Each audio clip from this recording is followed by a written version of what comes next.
Just a quick catch up on my compost heap garden. Remember the compost garden that was flattened, and we went ahead and we planted things. And here's the old plot, and it's overgrown, and things are just going out of hand due to such lovely weather. Even though sometimes it's not so lovely, but who am I to say? Oh, and here is I just threw the seed here. This is the loofah plant. Yeah, it's a bit lanky and thin, I think, because it's right at the bottom of this garden. And this hill, this is a hilly part of the garden where the compost heap was. But so far I am happy. I just threw things as they came along, seeds, seedlings, whatever, just to see what the outcomes will be. But so far so good, and I am happy. And I've tried to do this just to let the bin run. And as you can see, there's butternut, there's sunflowers, of which the monkeys have come to have a look and to taste a few and pick a few, but it really doesn't matter. Everyone has to eat at the end of the day. A bit of tomato there that they haven't spotted. As soon as it starts getting red or orange, I'll have to pick it and just put it on the windowsill and let it ripen there. Otherwise, if I delay, the monkeys will come and make a party of it. Yes, guys, man, I think it's not flashy. Gardens are not flashy, and it's one chore that I enjoy it, but it's not ladylike. Some people say, Angazi, I don't know what they mean by that, but you just have to be a jewel of all trades and forfeit a lot of things. Sometimes there's sleep that has to be forfeited. Sometimes you have to go out in the rain. Sometimes the wind and things are falling over and you have to prop up things. But it's such a cool sport because it's forever giving. The rewards, the rewards are countless. And you can do, because you're doing it at your pace, whatever you're growing, you can utilize the ground. You can use containers. As you can see here, we've got, what do you call this, brinjal. The eggplant, I think this is the dark beauty. It's called the maroonish, darkish, purplish one. Beautiful, beautiful, beautiful fruit. Even the plant itself is just beautiful, gorgeous.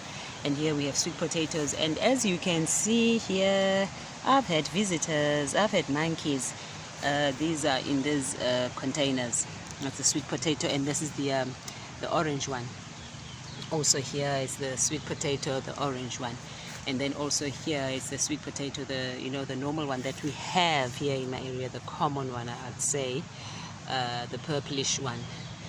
And here, yeah, I can see the monkeys have been around. If you see this, then you know they've been, oh, poor buggers, they are hungry because, we are utilizing the land in a wrong fashion sometimes, where, property development and all that, they come with their big graders and just grade the land. And I don't know how the processes go, but yeah, it's a story for another day. And here I was just trimming this and the sweet potato, and I just decided to get a clean bottle, poured some water in it, and then I put the trimmings. And here we are, as you can see. Let's see, can you see the roots? Yeah, the roots have started forming, but I'll just leave it here. And this was prop full. As you can see, the water there, it was prop full. It was full. But now the water has evaporated, and as the plant grows and consumes the water, something on my face. Yeah, this, oh, I love this plant. Just look it up, the speckworm. I've forgotten the name, elephant, whatever. It tastes like, it's got that citrusy, I don't know how to explain it, but it's really nice. I didn't even wash this, but I'm just chomping away. Look this plant up and make sure that you have it in your yard. So yeah, this is the story of my garden. It has grown. Sometimes I get shocked because I hardly ever come here other times, and especially when it's hot. I see now the sun has moved and we've got a bit of shade.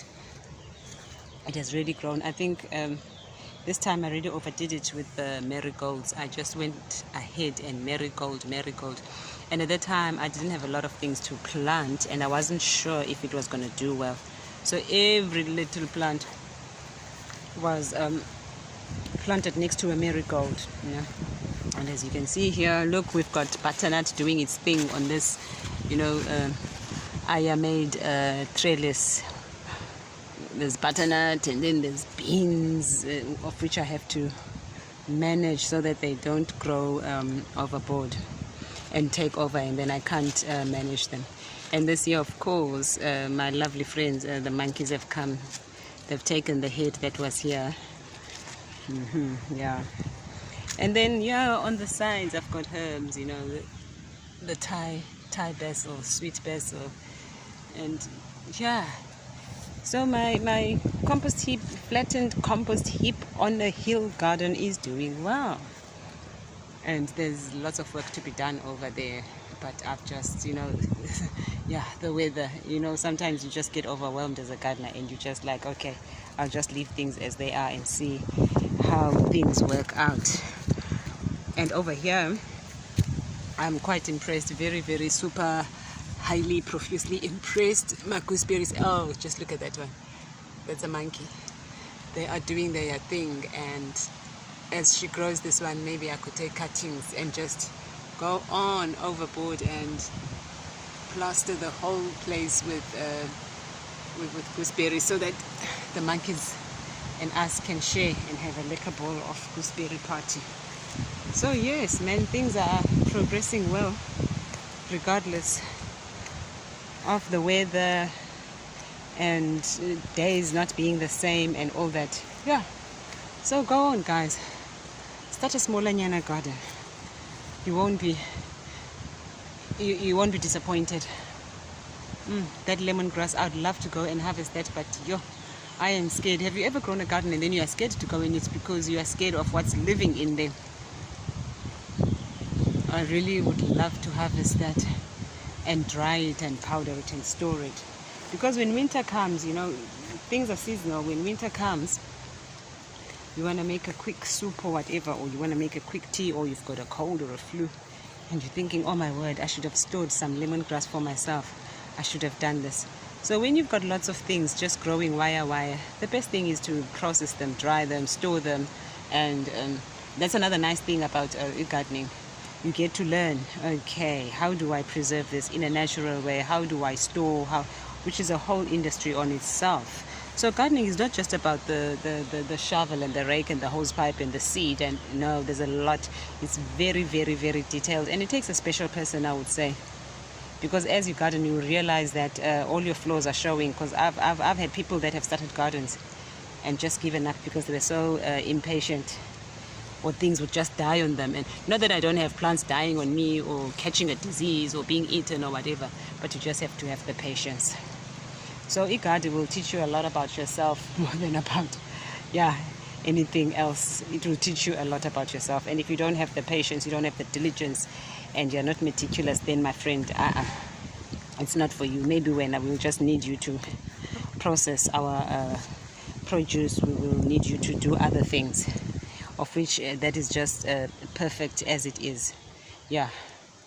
So everybody have a nice day and be good to yourselves and garden as if there's no tomorrow.